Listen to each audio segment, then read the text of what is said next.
हमेशा से एक चलन रहा है और इस बार हमने जरा विशेष ध्यान दिया है। अगर हम बात करें चुनाव प्रचार की, तो हमने देखा है कि प्रचार प्रसार दोनों तरफ से हुआ गया, पर जिस तरह की भाषा का प्रयोग किया गया अमित भाई, जिस तरह की लैंग्वेज का प्रयोग है, जिस तरह से स्तर गिरता जा रहा लगातार चुनाव प्रसार का, उसको आप किस तरह से देखते हैं? देखिए, मैं तो मानता हूं कि ऐसा नहीं करना चाहिए और कांग्रेस ने जब भी मोदी जी के खिलाफ इस तरह की विषैली भाषा का उपयोग किया है, उनको मुंह की खानी पड़ी है। इस बार कर्नाटक के अंदर भी इनको कर्नाटक की जनता जवाब देगी। एक जो सबसे अहम मुद्दा जो कर्नाटक में उभर के आया है वो है रिजर्वेशन का मामला। जिस तरह की बातें कांग्रेस के द्वारा किया गया है, उन्होंने कहा कि 75% हम बढ़ा देंगे रिजर्वेशन। उस पूरे रिजर्वेशन के मामले को आप किस तरह से देखते हैं? क्योंकि लोग कहते हैं कि आपकी पार्टी ने या आपकी सरकार ने 4% मुस्लिम रिजर्वेशन खत्म कर दी। देखिए, 4% मुस्लिम रिजर्वेशन हमारी पार्टी ने ही खत्म किया है, सच कह रहे हैं, क्योंकि वो गैर संवैधानिक था। हमारे संविधान में धर्म के आधार पर रिजर्वेशन का कोई प्रावधान नहीं है। कांग्रेस ने अपीसमेंट की पॉलिसी के तहत वोट बैंक को कंसोलिडेट करने के लिए ये मुस्लिम रिजर्वेशन किया था, जिसको हमने हटा दिया है और मैं मानता हूँ हमने बहुत उचित कदम किया है। ये ठीक है, थोड़ा लेट हो गया है, परंतु ये हमारा जो फैसला है इस संविधान सहमत है। रिजर्वेशन विद इन रिजर्वेशन की बात करते हैं, एससी के रिजर्वेशन को हटाने की बात करती है कांग्रेस पार्टी, उसको आप किस तरह से देखते हैं? देखिए, रिजर्वेशन विद इन रिजर्वेशन हमने बहुत सोच समझ कर किया है। एक मधुस्वामी कमेटी बनी थी। मधुस्वामी कमेटी ने ढेर सारे डेटा का एनालिसिस कर कर, आबादी की संख्या को काउंट कर कर, उनके प्रतिनिधित्व को काउंट कर कर एक बैलेंस अप्रोच के साथ सरकार को एक सुझाव दिया था। उसके बाद में सरकार ने स्टेक होल्डर से भी चर्चा की है, चुने हुए विधायकों से भी चर्चा की है और समाज के आगेवानों से भी चर्चा की है, सोशल लीडर से भी चर्चा की। ये सब कर कर अनुसूचित जनजाति का जो आरक्षण है, रिजर्वेशन है, इसके अंदर हमने रिजर्वेशन के अंदर कुछ लिमिट्स तय किए हैं। तो रिजर्वेशन विद इन रिजर्वेशन है, वो कांग्रेस हटाना चाहती है, मगर मैं आज आपके माध्यम से बड़ा स्पष्ट कर देता हूं कि एससी में रिजर्वेशन में जो रिजर्वेशन है वो नहीं हटेगा और जो हमने तय किया है राइट के लिए, लेफ्ट के लिए और अन्य एससी के समाजों के लिए, वो जस का तस रहेगा, इसमें कोई परिवर्तन नहीं।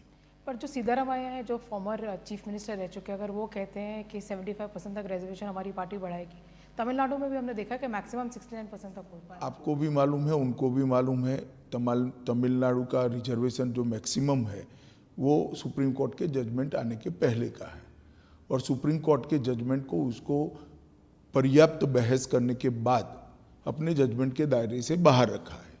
बाकी तो बोलने के लिए तो कुछ भी बोला जा सकता है, परंतु मैं इतना ही कहना चाहता हूं कि आप अगर मुस्लिम रिजर्वेशन 4% से बढ़ाकर 6% करना चाहते हो तो कांग्रेस पार्टी ने स्पष्टता कर देनी चाहिए कि वो किसका कम करेंगे।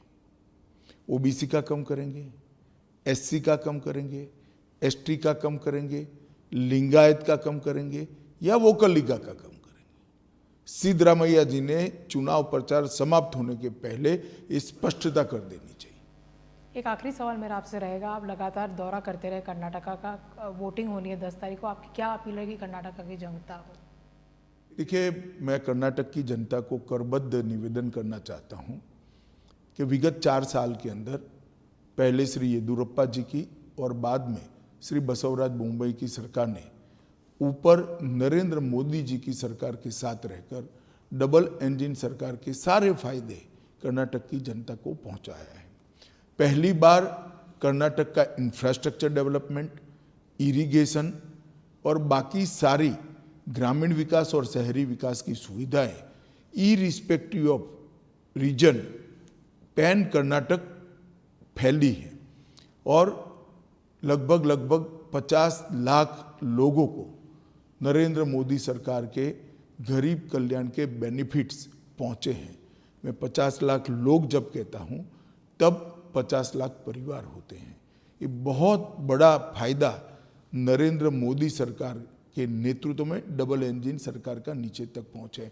मैं एक ही उदाहरण कर्नाटक की जनता को देना चाहता हूं। प्रधानमंत्री किसान समृद्धि योजना के तहत जब सिद्धरामैया जी की सरकार थी, नरेंद्र मोदी जी ने लिस्ट मांगा था कि कितने किसानों को प्रधानमंत्री किसान समृद्धि योजना का फायदा कर्नाटक में दे सकते, इसका आप लिस्ट भेजिए। उन्होंने हमारा मजाक उड़ाते हुए सिर्फ 17 किसानों की लिस्ट भेजी थी। इसलिए उन्होंने लिस्ट इतनी छोटी भेजी थी कि उनको डर था कि अगर मोदी जी का हर साल चेक किसानों के अकाउंट में जाता है तो भारतीय जनता पार्टी की लोकप्रियता बढ़ेगी। जब येदुरप्पा जी मुख्यमंत्री बने, फिर से लिस्ट मांगी गई। येदुरप्पा जी ने 54 लाख किसानों की लिस्ट भेजी है और अब तक मुंबई सरकार और मोदी सरकार ने मिलकर 54 लाख किसानों को 15,000 करोड़ रुपया उनके सीधे बैंक अकाउंट में ट्रांसफर किया है।